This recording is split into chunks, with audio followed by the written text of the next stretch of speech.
everybody, this is Ryan McClanahan with historythroughcards.com. I hope you're all doing very well today.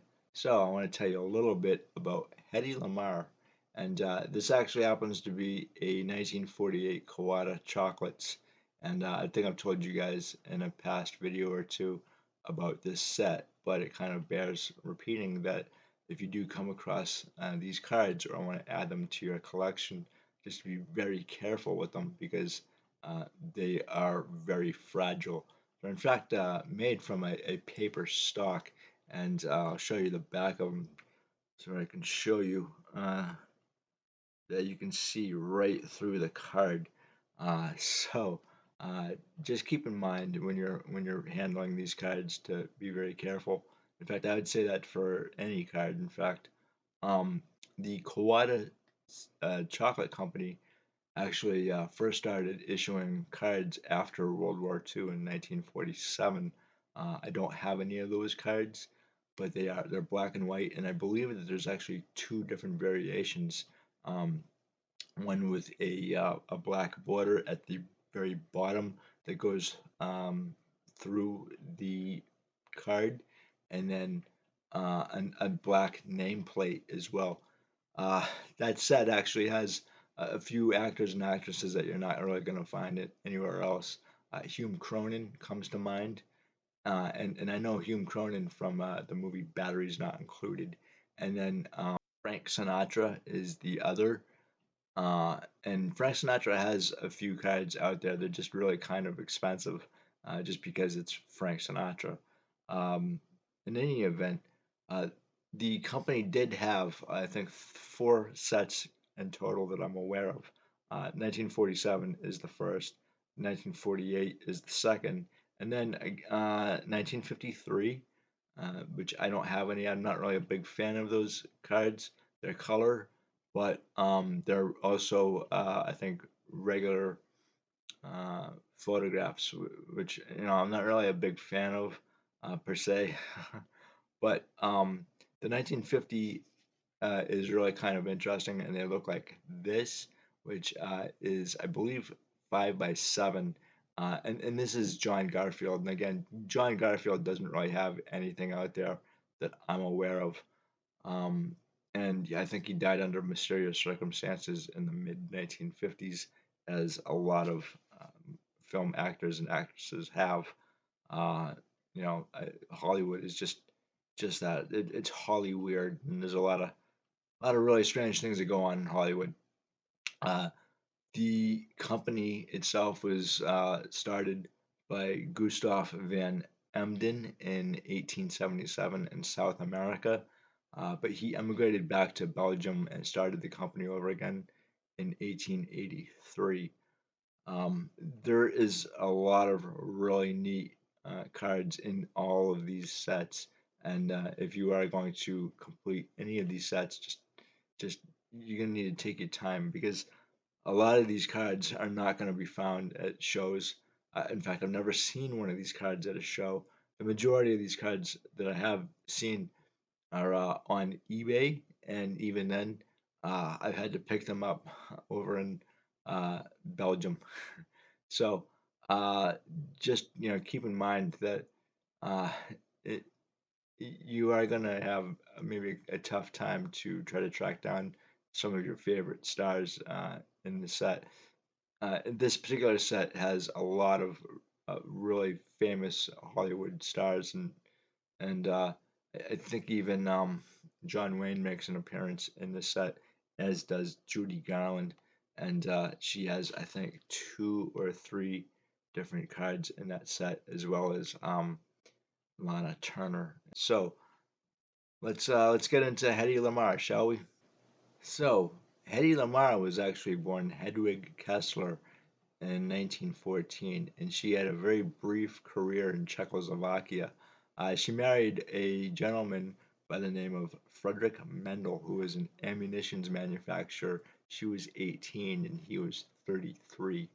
Um, the problem here was that for her, she made a movie called Ecstasy in 1933, and it's really kind of one of the first movies that I'm aware of that has a sex scene in it, and even in Germany and Austria-Hungary back in the 1920s and or very early 30s, uh, this would have um, been very controversial, and it was so much so that her husband tried to purchase all the prints in the country.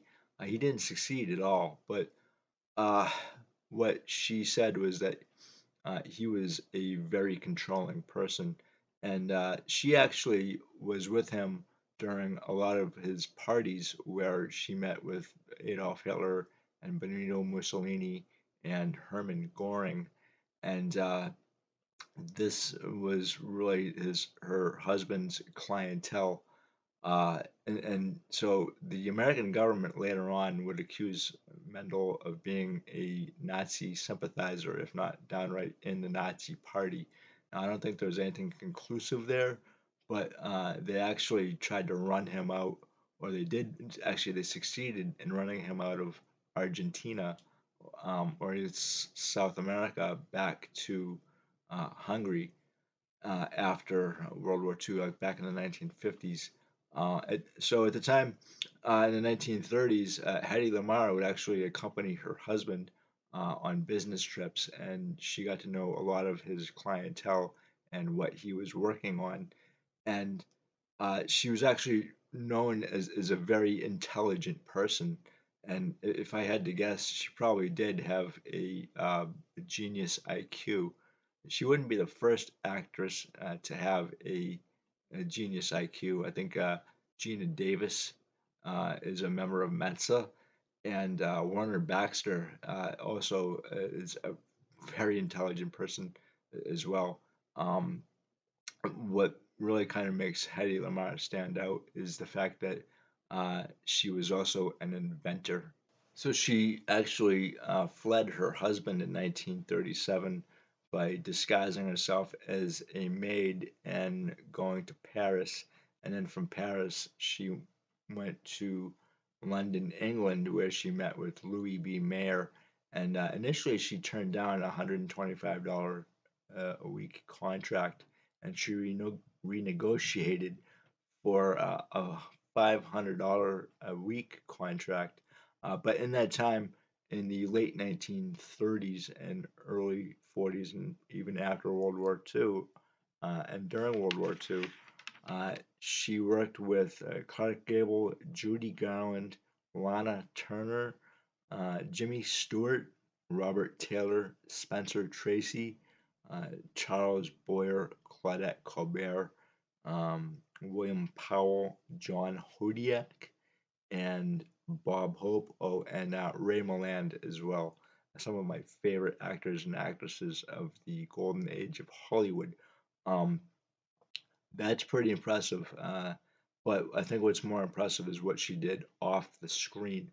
Now, during World War II, and specifically August 11th, 1942, she and a composer by the name of George Antheil, they patented a frequency hopping device in which they used a switch from a player piano uh, that had uh, a range of 88 different frequencies, which randomly changed the frequency because what would happen is that you could have somebody listening in on a frequency and change the course of, say, um, a guided torpedo or a guided missile, and there goes your missile or torpedo, and so um, that to me is really impressive. Uh, and the problem here was that the patent, there was nothing really wrong with the patent. Um, the technology itself was actually, it's not new technology, but the way that Hedy Lamarr devised of this was somewhat new. As far as I know, Marconi was the first to actually mention frequency hopping, and then Nikola Tesla. actually patented the idea in 1903. The problem with a lot of Nikola Tesla's patents, I can't follow them. It seems like magic to me, and I am not really a dumb person, um, but a lot of his patents are really very hard to follow. Hedy Lamarr's frequency hopping patent wasn't used by the Navy until the early 1960s, but Howard Hughes was one of the very few that actually knew that she was an inventor, and he used her quite often in his own inventions and his own various projects. And so uh, I don't know if the two ever dated or not. I think, Howard Hughes is somebody I think who dated virtually or tried to date every single woman in Hollywood at one point or another. But he's really kind of well known in the aviation field and in the movie industry as well. But a lot of people may not realize that Howard Hughes was actually very influential in the medical establishment as well. And so there may be a good chance that some of Hedy Lamarr's ideas and inventions were actually in all three of those fields. I'm just not sure. She did come up with a traffic stoplight and a she actually improvised on a tablet that would dissolve into water to create carbonation as well, which I think is a really cool idea.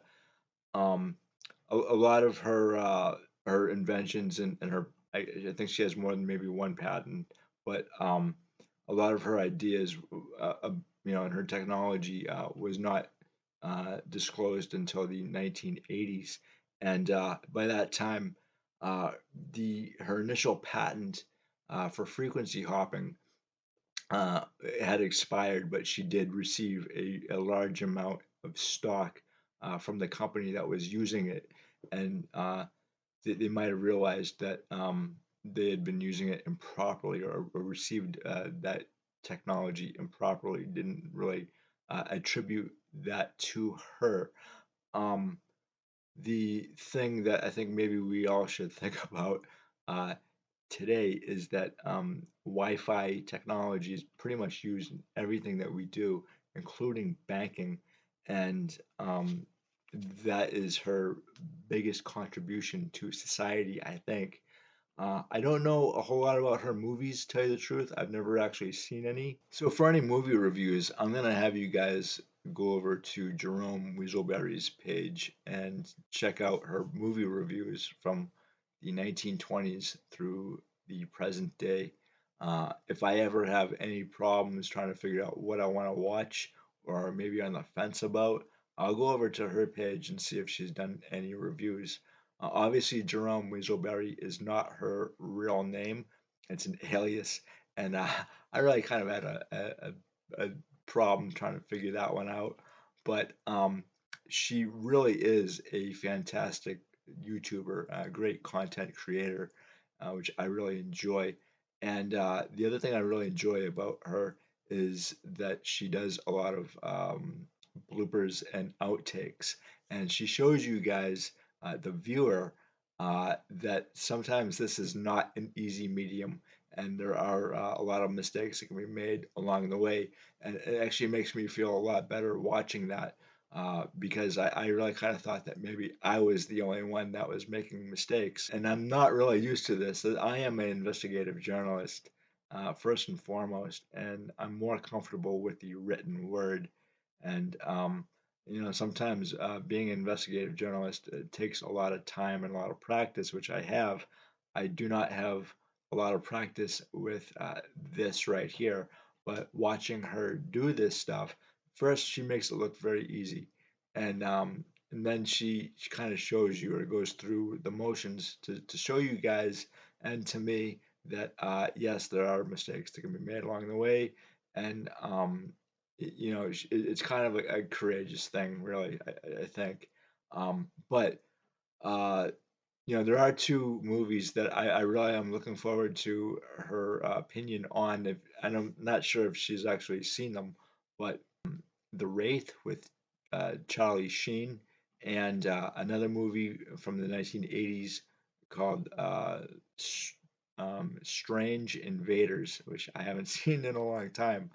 But uh, the first movie I actually saw was The Shining when I was 3 years old.